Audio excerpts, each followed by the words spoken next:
Okay, let's take a look at number 6 from section 1.3. We're given a graph of h of z, and we're asked to find some different information about the graph of this function. Okay, first we're just going to find some function values, so h of -1, h of 0, and h of 5.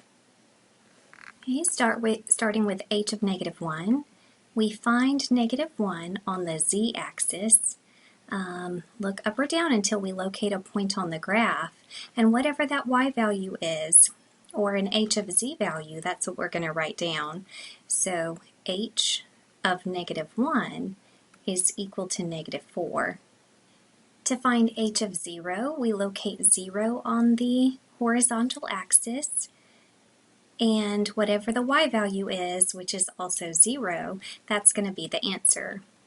So h of 0 equals 0.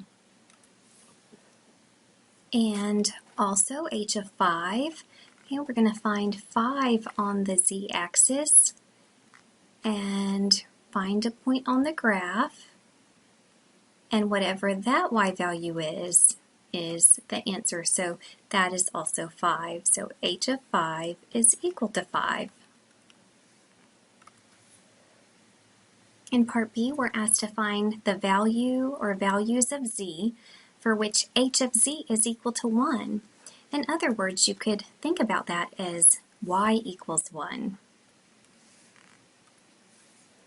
And draw a line at y equals 1, and wherever it intersects the curve, we want to know what those values are. So we have 1 point at z equals 1 and 1 at z equals 4. So we'll write z equals 1, 4.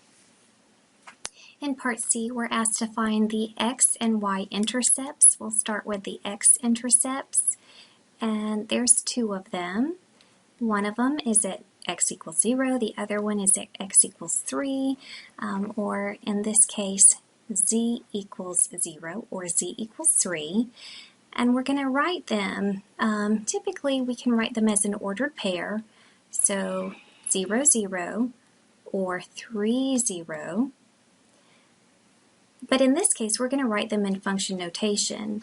So we're going to put the z values first. H of 0 or 3 is equal to whatever the h value is, or the function value, which is 0.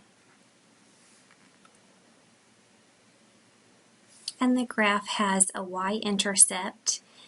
Again, that's at the origin, and therefore that ordered pair is 0, 0. We can write that in function notation as h of 0 equals 0. In part D, it says, what is the maximum value of h of z? So we're looking for the highest point of the graph, which is right here when y is 5. So that's the maximum function value, 5. Now, where does this occur?